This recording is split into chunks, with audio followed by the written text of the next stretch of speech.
Olá, tudo bem? Meu nome é Sun e no vídeo de hoje eu vou apresentar mais uma lenda chinesa que, tal como a lenda da serpente branca, é uma das 4 lendas mais famosas da China. É a lenda dos amantes borboletas. Essa história teria se passado na cidade de Hangzhou, na época da dinastia Jin, então é ano 265 a 420, mais ou menos, tá? E qual que é a história? Essa história é um romance, é uma história de amor que tem um final trágico. Então já vou avisando porque ele é conhecido como o Romeu e Julieta da China. Super famosa. Então vamos lá. Então, nessa cidade de Hangzhou, na época da dinastia Qin, havia uma menina, né, de uma família bastante tradicional, bastante prestigiada, chamada Zhu Yintai. A Zhu, ela porque queria estudar, frequentar uma escola, ir para uma academia, numa época em que mulheres não podiam fazer isso. Então, o que ela fez? Ela pediu, implorou uma permissão para o pai, para que autorizasse ela a estudar. E aí eles fizeram um acordo. Olha, ok, você pode ir, mas você vai ter que ir fantasiada de homem. Então tá, a Azul se fantasiou de homem, pegou várias roupas, né, masculinas, aí foi lá e se matriculou na academia. E na escola, na academia, ela conheceu um rapaz chamado Lian Shanbo. O Lian e a Azul, assim, tiveram uma afinidade de primeira, viram que tinham muitos interesses em comum, e aí ficou essa coisa de melhores amigos, nós nos adoramos, né?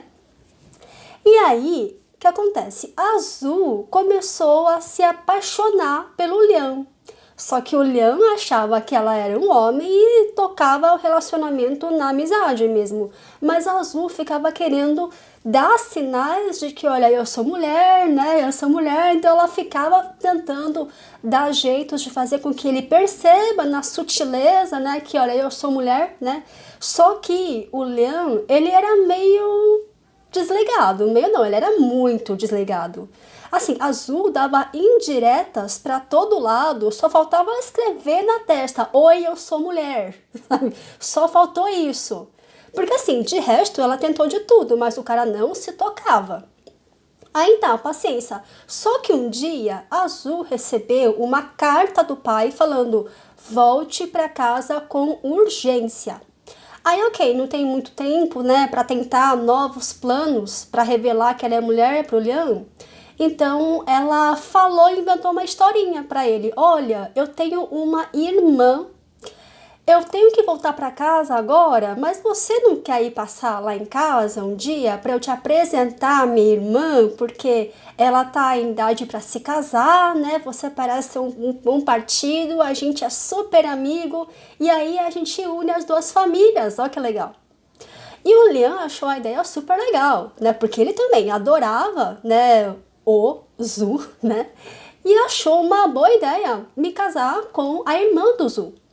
Então tá, aí foi só quando o Lian foi para casa da Azul e percebeu que não tinha nenhum filho homem, que a única filha da família era mulher, é que ele se tocou que Zhu, na verdade, era mulher e não um homem. Ele ficou extasiado, ele adorou essa descoberta, porque no fundo ele também gostava muito da Zhu. Só que encarava isso como amizade, quase irmão, assim, mas quando ele descobriu que era uma mulher, aí ele percebeu, no fundo, ele já estava muito apaixonado pela Zhu. E aí foi lá propor para a família, né, de se casar com a Zhu, né? Só que aí qual que é o problema? Vocês lembram que o pai tinha mandado uma carta para a Azul voltar urgente para casa? Por que ele fez isso? Porque a família tinha arranjado um casamento para a Azul com um filho de uma família super tradicional de mercadores. Super rica essa família, né? E aí, a China naquela época era super materialista, né? Muitas famílias queriam apenas casar os filhos para melhorar a situação econômica da família. Aí o pai da Zhu pensou, olha, de um lado eu tenho o filho de uma família super rica, super de prestígio, tradicional, mercadores, família Ma, né? E de outro lado, eu tenho um cara, um jovenzinho assim, que assim, parece gostar muito da minha filha, mas, né, se for comparar em termos econômicos, ele não tá à altura. Porque nessa época, o Liang, ele tinha acabado de conseguir um cargo na prefeitura, então virou um servidor público, assim. Tem prestígio? Tem, só que não se compara à família Ma, que é uma família super rica, né? Então, a família da Zhu não quis mais saber do Liang e proibiu o Liang de visitá-los, proibiu a Zhu de sair de casa, então os dois não conseguiam mais se encontrar. E aí, por conta disso, o Liang ficou muito mal. Ele ficou arrasado por ter sido descartado de cara assim pela família da Zhu. E ele não conseguia mais comer, não conseguia mais dormir, sabe? Ele vivia deprimido e aí a saúde também foi indo pro brejo, né? E a Zhu, ela não conseguia impedir esse casamento, porque na época os filhos apenas seguiam as vontades dos pais. Então ela teve sim que se casar. E aí, o que acontece? No dia que ela estava se arrumando para se casar com o homem que ela não amava, ela recebeu a notícia de que o Liang tinha falecido. Ele literalmente morreu de tristeza. E aí, imagina o psicológico dessa mulher, porque no dia que ela vai se casar com um homem que não ama, ela descobre que o amor da vida dela tinha morrido justamente por causa desse amor frustrado, desse amor que não pôde se realizar. Ficou acabada ela. Mas não tinha jeito, ela tinha que ir para o casório já estava tudo arrumado e ela tinha que obedecer aos pais. Ok, então saiu de casa. Só que o cortejo, né, toda a comitiva de casamento ia passar por uma região da cidade que é onde fica, né, o cemitério, onde ficava o túmulo justamente do Liang.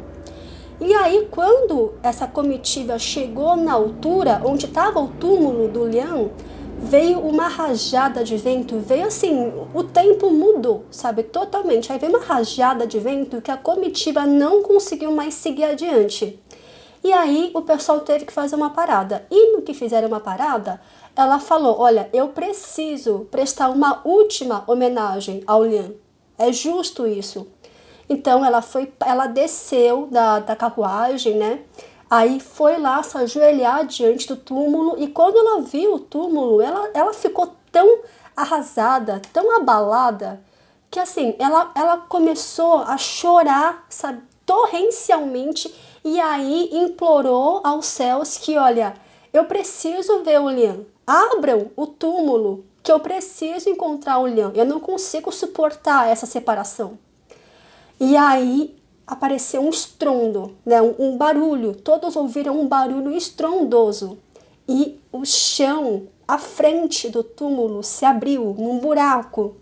E assim que ela viu esse buraco, ela não pensou duas vezes, ela se atirou dentro do buraco e nunca mais foi vista. E as pessoas que estavam lá ao redor viram que do buraco saíram duas borboletas, que seriam os espíritos de Liang e de Zhu, que agora sim poderiam se realizar na vida após a morte. Então, basicamente, essa é a história de Zhu Yintai e Liang Shanbo, conhecida como A Lenda dos Amantes Borboletas, que é o nosso Romeu e Julieta, tá bom? Então, muito obrigada, até a próxima!